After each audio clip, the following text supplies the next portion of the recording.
नमस्कार। आज महाभारत के आदि पर्व से एक कहानी है जो मन में अटक जाती है। राजा शांतनु और दिव्य गंगा की।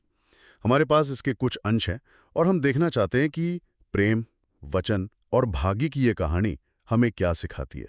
हाँ, बिल्कुल। ये सिर्फ एक प्रेम कहानी से कहीं ज्यादा है। ये महाभारत के मंच पर आप कह सकते हैं एक बड़ा मोड़ सेट करती है। यहाँ लिए गए वचन और दिए गए श्राप वो आगे की घटनाओं की दिशा तय करते हैं। बिल्कुल। तो कहानी शुरू होती है हस्तिनापुर के राजा शांतनु से। कहते हैं कि वो आत्मसंयमी, उदार, क्षमाशील, बुद्धिमान, विनम्र, धैर्यवान और शक्तिशाली थे।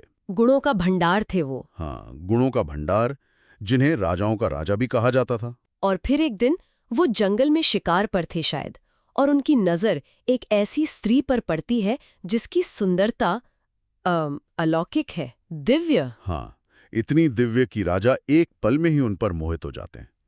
वो स्वयं नदी गंगा थी, इंसान के रूप में प्रकट हुई थी। जी। शांतनु तुरंत विवाह का प्रस्ताव रख देते हैं, हम्म। लेकिन यहाँ एक पेंच है। गंगा मान तो जाती हैं, पर एक शर्त रखती हैं। और वो शर्त वो थोड़ी अजीब है, मतलब बहुत अजीब। गंगा कहती हैं कि शांतनु उनके किसी भी काम पर कभी सवाल नहीं उठाएंगे। कभी नहीं। कभी नहीं, चाहे उन्हें कितना भी बुरा क्यों ना लगे, और ना ही कभी कोई कठोर शब्द कहेंगे। अगर शांतनु ने ये वचन तोड़ा तो गंगा उसी पल उन्हें छोड़कर चली जाएंगी, हमेशा के लिए। ओह, प्रेम में डूबे राजा जाहिर है तुरंत हाँ कर देते हैं। कौन सोचता था कि ये वचन इतनी बड़ी परीक्षा लेगा। उनका जीवन शुरू में तो बहुत खुशहाल बीतता है ना। हाँ बिल्कुल, सब कुछ अच्छा चल रहा होता है। लेकिन फिर कहानी एक बेहद दर्दनाक मोड़ लेती है। जब उनका पहला बेटा होता है, हाँ। तो गंगा उसे लेकर नदी में बहा देती हैं, और बस इतना कहती हैं, ये तुम्हारे भले के लिए है। क्या, अपने ही बेटे को? सोचिए राजा शांतनु पर क्या बीती होगी। पर वो तो वचन से बंधे थे, कुछ कह नहीं सके। कुछ भी नहीं। और ये एक बार नहीं हुआ, 7 बार। हर बार बेटे का जन्म होता और हर बार गंगा उसे चुपचाप ले जाकर नदी में बहा देती।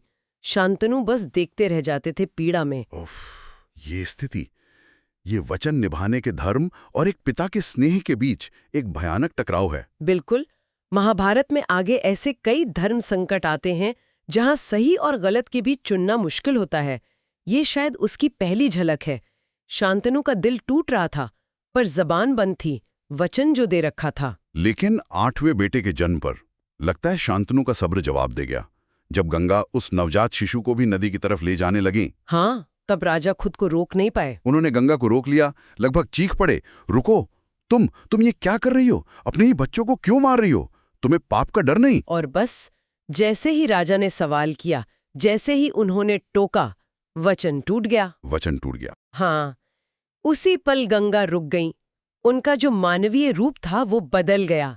उनका असली दिव्य स्वरूप सामने आ गया। उन्होंने बताया कि वो स्वर्ग की नदी गंगा हैं, और ये विवाह एक खास मकसद से हुआ था। खास मकसद? वो क्या था? और वो मकसद जुड़ा था 8 वसु देवताओं से। गंगा ने बताया कि जिन बच्चों को उन्होंने बहाया वो असल में 8 वसु थे। वसु देवता? हाँ, देवता, जिन्हें महर्षि वशिष्ठ ने श्राप दिया था। शाप?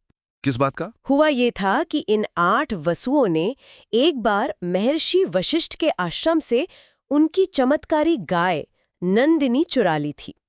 कहते हैं खासकर द्यू नामक वसु ने अपनी पत्नी के कहने पर यह काम किया था। अच्छा, गाय चुराई थी? जी। ऋषि को पता चला तो वो बहुत क्रोधित हुए। उन्होंने सबको श्राप दिया कि उन्हें मनुष्य रूप में जन्म लेना होगा, धरती पर कष्ट भोगना होगा। ओहो, फिर? जब वसुओं ने बहुत माफी मांगी, गिड़गिड़ाए, तो ऋषि ने थोड़ी नरमी दिखाई। उन्होंने कहा कि तुम में से 7 वसु तो जन्म लेते ही श्राप से मुक्त हो जाओगे, तुम्हारी माँ तुम्हें मुक्त कर देगी। 7 वसु और 8वां वो द्यू? हाँ, वो मुख्य दोषी था, द्यू। ऋषि ने कहा कि उसे लंबे समय तक पृथ्वी पर रहना होगा। वो महान तो बनेगा, अविवाहित रहेगा, सदाचारी होगा, शास्त्रों का ज्ञाता बनेगा, लेकिन उसे स्त्री संग का सुख नहीं मिलेगा। उसे अपना कर्म भोगना होगा। अच्छा। तो गंगा ने उन 7 वसुओं को जन्म के तुरंत बाद नदी में बहाकर उन्हें मुक्ति दिलाई। बिल्कुल जैसा उनका वसुओं से वादा था और जैसा ऋषि का विधान था। उन्होंने उन्हें मनुष्य योनि के कष्ट से तुरंत मुक्त कर दिया। लेकिन 8वां पुत्र, जिसे शांतनु ने रोक लिया था, हाँ, जिसे शांतनु ने बचा लिया, वही द्यू नामक वसु था। उसे पृथ्वी पर रहकर अपना श्राप भोगना था।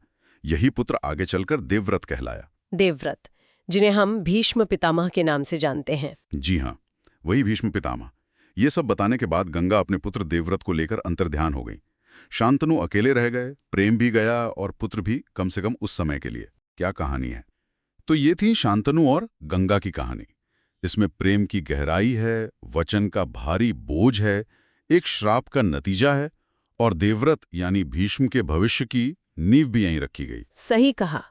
ये कथा हमें दिखाती है कि कैसे कर्म, वचन और कभी-कभी दिव्य हस्तक्षेप जीवन की दिशा तय करते हैं। एक पीढ़ी के कर्मों का फल अगली पीढ़ी तक कैसे पहुंचता है। वाकई। और ये सोचते हुए एक सवाल मन में आता है, किसी वचन को निभाने की सीमा क्या होनी चाहिए? कहाँ तक वचन का पालन उचित है, खासकर तब जब वो इतना ज्यादा व्यक्तिगत दुख और पीड़ा दे रहा हो? ये एक बहुत बड़ा नैतिक प्रश्न है। शायद इसका कोई आसान जवाब नहीं है, और ये सवाल आज भी उतना ही प्रासंगिक है जितना तब रहा होगा। सोचने वाली बात है।